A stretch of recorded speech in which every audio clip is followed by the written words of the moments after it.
Welcome back to the Valley to Peak Nutrition Podcast. One of the things that I wanted to do with this podcast when we first started it was answer as many questions as I could, try to help provide some clarity on what most feel like is a pretty confusing topic, especially with so much information floating around out there on the topic itself. But the other thing that I wanted to do was bring people on who have been successful to share their stories in the hopes that maybe there's something that they say that maybe I wouldn't say, or maybe they say it different that might be helpful for other people. So this week we've got AJ Dube joining us. AJ and I actually recorded the first ever Valley to Peak podcast back in October of 2021. But the audio was not good, so we went back to re-record it. We've had this in the works for a very long time. So a big thank you to AJ for being patient with me to get it rescheduled. AJ is a bit unique in the fact that he was one of the first Valley to Peak clients, but more importantly, he's been there, been successful, and maintained it for several years now, as you'll hear about. So he shares some tips and tricks on what have made him be successful over the course of the years and what led him to even begin trying to change something, and what are some of the biggest key takeaways, but simple, that he's found to be helpful in his journey. So enjoy the podcast. If you've got any questions, you can always send those to info@v2pnutrition.com. Without further ado, here is AJ Dube. A good place to kick it off would be an introduction to you and who you are. And I know that that's a very loaded question, but if I don't want it to be like a sales pitch for Valley to Peak, but obviously people are probably wondering, what do you two have to do with each other? So feel free to, just to introduce yourself however you want. Okay, so I'm AJ Dube. I live in Montana, 34 years old. Growing up, I always had problems with my weight. I was the fat kid in high school, got bullied for my weight in high school. And then about college time, I ended up going the opposite direction. Actually, was probably what you could call anorexic. Just wasn't eating anything. I took my body weight all the way down to probably skeletal level. I think in high school I was about 240 pounds, 235, 240. And then I went all the way down to like 135 pounds. It was pretty bad. Just no advice on how to lose weight. All I knew that I had to eat less, but I was eating a lot less, an unhealthy amount, And then started working on the railroad, and ended up putting the weight back on. And then it was just started working out again. But just, I was eating too many calories. And so I was already overweight. Well, then trying to work out and stuff, it was just kind of like spinning my wheels because I was doing all the work, but I wasn't getting any results as far as trying to lose the weight again, at a healthy rate, or just even keep the pounds off altogether. Using another dietitian, and she was doing the whole meal plan thing. Well, that was great, but she didn't really want to push me or put me in enough of a deficit to actually lose weight.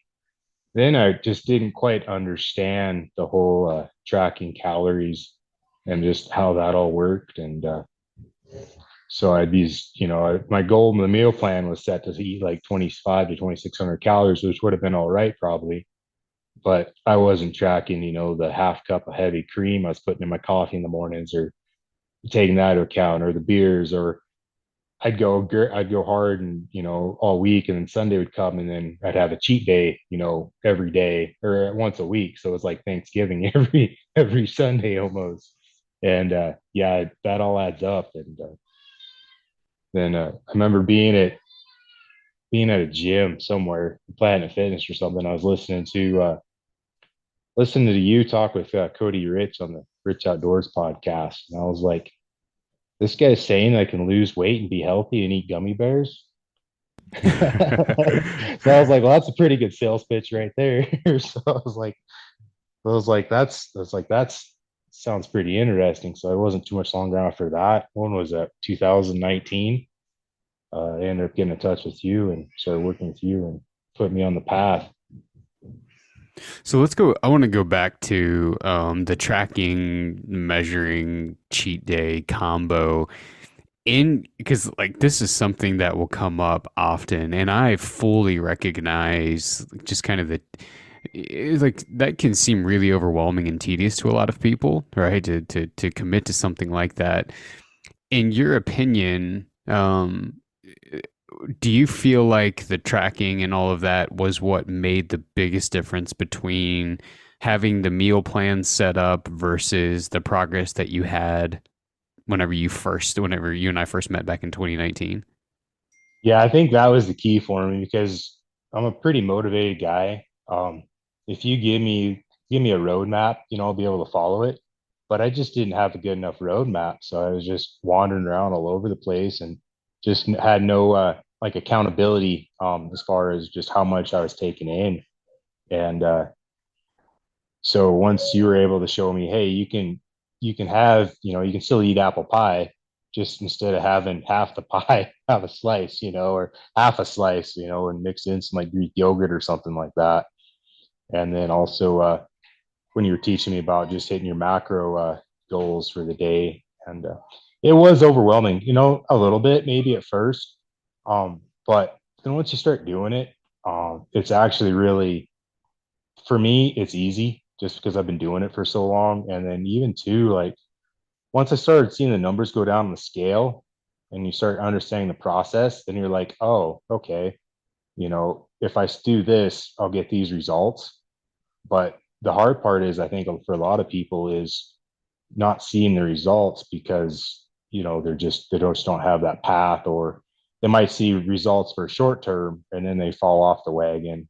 Maybe whatever they're doing might be too stressed or too hard for them. One thing I'll often say, or when people are asking about the tracking, the measuring piece of things, is like first, I think it's important what you just said to acknowledge it is challenging at first because people get into this and like the first couple of days, even the first full week, even the first 2 weeks, it's tough because it's new and that's normal. That's all right, right? But Yep. even aside from that, what you had mentioned about it gets easier with time. And like you said, you've been doing this a while. You're in a little bit of unique boat in that because it's taken me so long to re-record this with you and even our history, like dating back to 2019, like you've been successful, but even been successful maintaining that. How long do you feel like did it take you to build a rhythm? And what's been easier since you've developed that rhythm after getting over the initial hurdle? I think for me, is I was at such a rock bottom place, just like total disgusted with myself, my self image, my appearance, performance, trying to hunt. I mean, it was about the time I started to learn how to elk hunt and do backpack hunts. And so when you're carrying around that extra 60 pounds of weight, it just makes it tough. And I was just such a rock bottom place that I needed something, some sort of discipline, some sort of guideline. So the tracking thing was a lot easier than like the emotional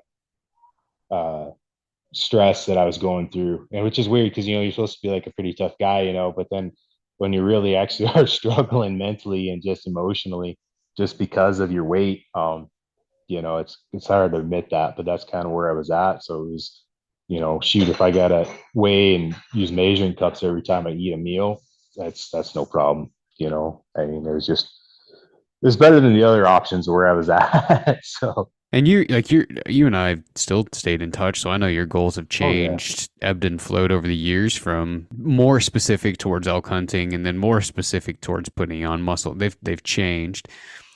How much do you still at this stage in the game? Because it was what, like 4 or 5 years ago when you initially lost everything, lost most of your weight. Yeah, so when was that? So it was, yeah, it was like 2019 going into 2020. That was was where when I started working with you. So let's call it like 4 years. How much do you still lean on the tracking and the measuring piece of things? A lot, very little. Yeah, a lot. I went on a trip uh earlier with you. Well, I was going deer hunting, and since you're not putting out a lot of calories, I forgot my scale, and it was kind of had a little bit of anxiety because I was like, how do I portion this out? But I was able, kind of eyeball it. I know like a lot of people, they can track, they kind of learn stuff. But I've just been really dependent on that even still, just I don't trust myself because I'm kind of the guy. I got to saw that little fat kid mentality of, "Dude, this looks good. I want to eat." I love food, so the scale and the measuring cups, they just keep me on track. I love it. I really do. Like I look forward to measuring. It's kind of fun actually. Kind of strategize. Yeah, I find that the same thing. There's usually two spectrums. There's either people that almost everybody sort of hates the idea of it when it first gets brought up. Um, but then as they get into it, like they find they actually enjoy the metric piece of it. And though I'm not a huge fan of the saying, there's obviously this wildly popular saying right now by Jocko Willink that says discipline equals freedom. And Yeah, it's a exactly. good metaphor here that if at the end of the day, your goals either in nutrition, weight, potentially health, potentially performance is built around your calorie intake. That's just the reality of it. And if you're disciplined enough to keep tabs on, to keep a budgeting system in place for your intake, then you've got the freedom to truly choose anything that you want. And so that's like you will on occasion post you're in a hotel somewhere for work, eating half a slice of apple pie with ice cream for breakfast and tagging me, and Right. people are like, how is this humanly possible? That's why, because you keep tabs on it. And at the end of the day, nutrition really is just a series of numbers. And if those numbers line up, then whatever your goal is going to line up. Now, you could argue long term health or nutrient density, like how many vitamins and minerals are in a certain food compared to apple pie and ice cream. But all of that put aside, simply talking about weight, simply talking about performance, it's at the end of the day a set of numbers. So to your point, there is value in tracking even still because of that assurance that it can create. Yeah, exactly. I eat, I'd say 95%, super clean, healthy food. But when you get up to go, hit the gym early in the morning, there's nothing better than gummy bears or Sour Patch Kids. First thing out of bed in the morning. But other than that, usually I choose Whole Foods or So we're recording this on like a week and a half, 2 weeks out from Thanksgiving. How do you deal with stuff like that or events with your kids? Like, how do you deal with being able to, like, let's say that let's say you have a little girl, right? a few of them. So let's say they've Yeah, got yeah. like a daddy daughter donut day at school. How do you budget in things like that? How do you deal with a holiday? So what I ended up doing is something I've learned recently is look at your calories based on like a weekly budget, also like daily, but also weekly. So maybe it might go a little heavier, a little over my normal intake. So right now I'm about 3,000 calories, which is a lot of food, um, which gives me a lot of leeway too. But even like if I am like on a cut, I'll say I'll eat normal. Oh yeah, so we'll go off my current number about 3,000 calories a day. If I know I need extra calories, I'll just pull them from like another day in the week, preferably a day I'm not going to the gym, and I'll stack them on the day that I want to eat more. And then so the weekly balance will even out. If a donut looks good, especially we'll do that on Sunday mornings all the time. We'll have donuts or cinnamon rolls or something. Just track it, and then I'll make sure I get my other more, nutrient dense foods throughout the rest of the day. So you're basically operating on like a net intake as opposed to just a day to day. Exactly. Yeah. When I start going over, but like Thanksgiving came around and I've been eating, more, not really leaner, but being more conscious of it. And the first few times, you do that, macros or memories over macros approach for me. My stomach just couldn't handle the food, and there was a few times I'd make myself sick from trying to eat all the food I wanted to eat. I just couldn't do it. And even this past Thanksgiving, I allowed myself 3,600 calories. I got to 29 and I was like, I'm full. I don't want to even eat anymore. I'm good to go. What do you feel like was more challenging, losing the weight, getting to the point of where you felt like you could do the things that you wanted to do, Or do you feel like it's been more challenging to maintain it? Maintaining is pretty tough. And then two, I think the big thing is learning to not be afraid of the scale. Because like right now, I'm kind of been doing more of a reverse sort of diet. And so when you're when you get down to kind of lean weight for me, which is about 170 ish, and then all of a sudden, a few months later, step on the scale and you're pushing 190, but you look in the mirror and you're like, I'm not really like I haven't really gotten fat again. It's just that you got the muscle mass, but then the part of me that's scared of becoming a fat kid again sees the higher weight on the scale in the morning. It's kind of a mental thing right there, trying to be okay with that and look into like the long term goal of, well, okay, if I put on a little bit extra weight and then maybe beginning of the year I cut a little bit more or cut again, the whole I guess going through different cycles of between weight loss and then like a slight weight gain for bulking just to get the muscle mass and then having to lean it out because you're not going to be able to put on muscle mass without putting on a little bit of fat too. So that's been kind of the learning process there. But Yeah, I think it's a like you bring up a great point that especially if you're in a phase where you're trying to focus on training or you're trying to put on lean mass, like we always put it in the phrase of a triangle, right? And if you put a different focus on each triangle, like let's call one of them weight, let's call one of them performance, and let's call one of them, oh gosh, I don't know. Let's call it general health or something. You're always mm-hmm. going to be driven towards one end of that triangle more than the other, right? It's like, so you can't be hyper focused on weight, but trying to improve performance because the plan's going to look entirely different. And so if you are more geared towards performance, it's really tough to, it can be tough to let the weight piece go, but you kind of have to, right? Because the performance Exactly. nutrition is going to be geared different than a weight loss plan. Exactly. I remember like this past spring, I was trying to lean out again and I got super lean, but then I bottomed out my calories about 1900 calories a day and trying to get up and go to the gym early in the morning and have any energy on that little bit of food for me was just, it got to the point where I was like, okay, I gotta, it's time to shift my goal a little bit here. Yeah. What do you feel like is different this go around? Because you talked earlier, like when we first started, you talked about how kind of back in your college days, you were on the opposite end of the spectrum. You joined the railroad, you gained a little more weight than you'd wanted to. You battled that for a while, but like here you sit 4 or 5 years, not only successful in losing, but maintaining and running different cycles of training focuses. What do you feel like the difference has been this time compared to past?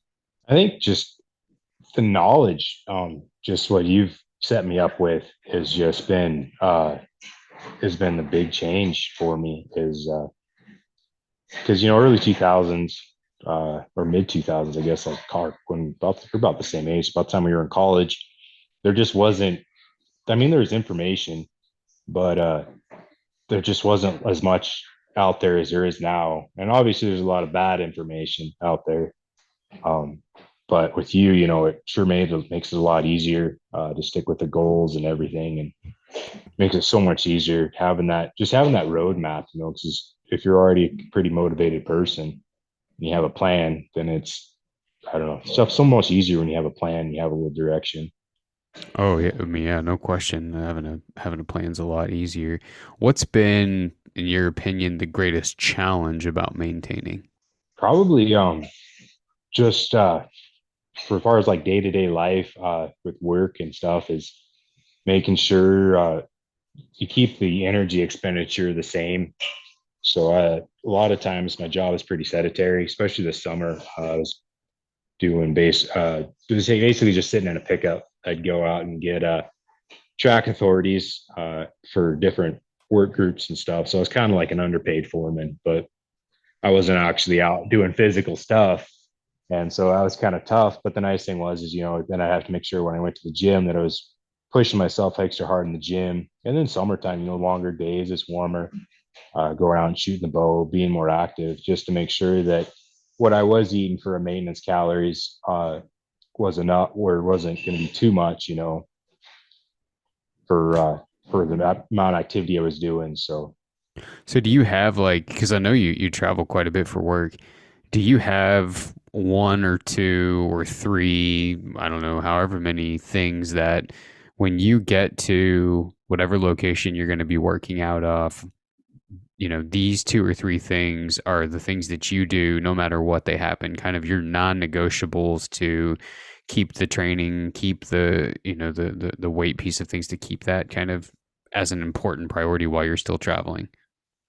Yeah, so been fortunate. I've been home for the past year and a half or so, but when I do have to go on the road, I'll make sure that I throw in I bring an electric skillet, bring my scale, measuring cups, everything, have a little like cook kit. So I'll cook food in the hotel room. Um, I might, if I'm just going for a week from home, I'll just take some deer steaks, keep them frozen, put them in a cooler, pack a bunch of healthier foods and food options, and then I can prep my day. And then when I'm at home too, prep my food the night before. And if I'm on the road, I'll make sure that I try to pick a work location if I can that has a gym facility of some sort. Even a lot of the small towns in Montana, they have some sort of fitness facility or some sort of gym, or the hotels will have something, so I can stay on the path that way. And then the big thing for me is just on a daily is just prepping the night before. So every night I'll pack up all my food and put in my backpack or put it in the fridge, so I grab the Walmart sack that has all my food for the day and I'm ready to go. So like today the guy stopped and they got sandwiches. Well, I already had my food packed, so I wasn't, oh shoot, we're at a restaurant, so now I'm gonna have to forego what I already planned out. I just But you can. That's the nice thing about the flex dieting is, hey, I want to go have a sub sandwich or something. I'll be able to do that, or if I want to swing into Five Guys, I can do that too. But it's nice having have my food already laid out the night before, so I know I'm good to go and I won't go over budget. The planning.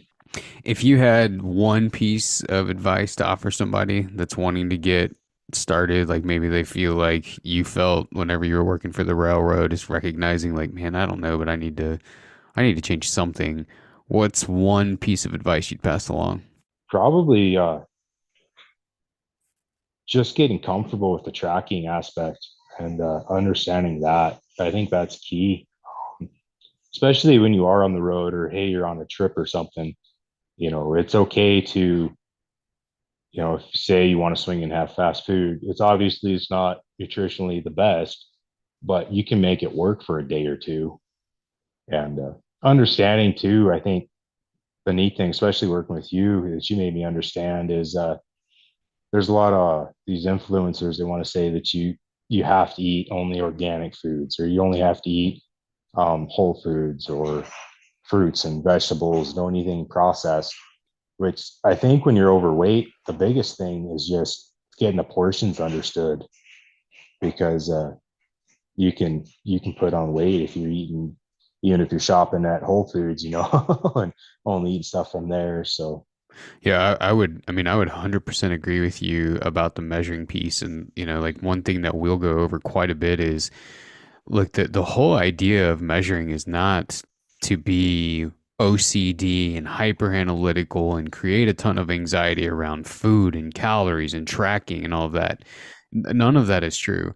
The entire reason that it's there is because portion sizes do matter. And if you were to throw 100 people in a room with no experience formally measuring things, you'd have 100 different people with 100 different portions of an example. Like if I were to say, everyone measure out a cup of life cereal without any measuring cups, there'd be 100 different portions sitting there, right? You can't exactly, possibly know what an actual portion is without going through the motions of measuring it. And so the tracking and the measuring for most people isn't designed to be done forever. Some guys like you, they love it and they keep doing it. And that's great. There's nothing wrong with that. But the whole purpose is A, to accomplish a specific goal, and then B, to teach us about nutrition. Because right now, we don't have any foundation for information about it. So the lessons are learned. You go into a maintenance phase, and that tedious tracking piece, that meticulous portion, you don't stay that intense forever unless you want to. And so there's probably a bunch of different answers that could fit in there as far as like what's the one piece of advice you'd give someone. But I could not agree more with you on the tracking and the measuring and having some sort of a plan. I mean, I think you hit on all the major things there, and that's great. It's awesome. Yeah, exactly. Yeah, it's I think it's, as I go along, I might not be exact on my measurements or whatever, but if you're off by just a little bit, I think it's the consistency. I think that's one thing you push too, is the just being consistent and making the effort to try to be pretty exact in your measurements or your estimates and estimations and stuff. But Yeah, I think another thing that I'd throw in here too, while we're on the influencer topic, is you had mentioned earlier one of the things when you were working with a person in the past, like you'd have these cheat days, and you'll see influencers often, like, crazy fit people eating entire pizzas or boxes of donuts or like just this spread of it's indulgent insane. foods. Yeah. And it creates this idea that this is how they eat and that's how they look, and that is not true. No, Generally what they're doing is they're eating mostly whole foods most of the time, and they'll have a net calorie intake that will bring them to their actual need over the course of the week. They will set that up, they will pre-budget that, so they'll live in a deficit all week, create the budget for those foods on a weekend, and then have them. But they're not doing that all the time, and I have often seen people, you work really hard Monday through Friday, both at work and on your nutrition. And so as a reward for yourself, it's like, all right, I'm going to let loose on the weekend, never realizing that it's highly possible that you undo all that you did on the weekend, or all that you did during the week on the weekend, because of your quote unquote cheat days. So those things do matter. And that is why the consistency piece matters. And you did a great job highlighting those. yeah. The other thing too, I think where I was struggling before I started working with you is the marketing craze that goes into supplements, and then working with you. You spend, shoot, I was spending $100 a month on supplements when all I really needed was just a good dietitian, And so you have all these, super fit people pushing these powders and different pills and stuff. And they're like, they've never been, had a high body fat percentage in their life, but they're like, take this and you'll look like me, right? And Yeah. which with working with you, you're like, yeah, it's a lot of it's mostly marketing, maybe except for possibly creatine or, the generic, daily vitamin. But Yep. Yeah. I mean, with exception to maybe a couple of supplements, most of that stuff is unneeded and garbage. And even the exceptions, like let's use whey protein for an example. That's not any source of superior protein, but it quote unquote works because it's protein, just like the chicken breast in your fridge. It's not a exactly. superior source. Maybe it's like, if for a guy who travels a lot for work, if that's the only way he can get some protein in a breakfast, great. But yeah, you're right. I actually had a question emailed to me for the podcast just a couple of days ago on a host of different supplements, and I generally wrote the guy back and said most of it's garbage. Most all of it can be met with food, with and Exactly. so we went through some of that. But anyway, yes, great point. I actually had to choke down a scoop of whey protein in my yogurt for a snack this afternoon to hit my goals, and I was like, this is why I hate this stuff. Yeah, yeah, some of that can be brutal for sure. Yeah, exactly. Any last minute thoughts you want to give anybody? Oh, just stick with it. Just if you start working with Kyle, or you're gonna make the change, just stick with it. Don't fall off the wagon. I think that's it. Just grind through it. Every day you're never gonna feel like it. And motivation really can wane, but if you got the determination, I think that's more important than motivation. That's great. I think that's a great word of advice. I'd rather have discipline and determination over motivation any day. Um, Exactly. Even if you don't work with me, you have to see it through, and that consistency piece is so important. Like even the days, maybe it's a week where you don't see any progress, you can't let that wax, or you can't let that wane your motivation to then show up on day 8. You have to keep showing up no matter what it says, no matter what the progress is. And so, like, one thing we'll often say is the best thing that you could do is focus on the habits that create the outcomes rather than focusing on the outcomes themselves, because you could do everything right and none of the metrics you're watching changes. You have to play the long game, watch trends over time, and you're only going to do that if you be consistent no matter what the day-to-day says. So that's great parting words.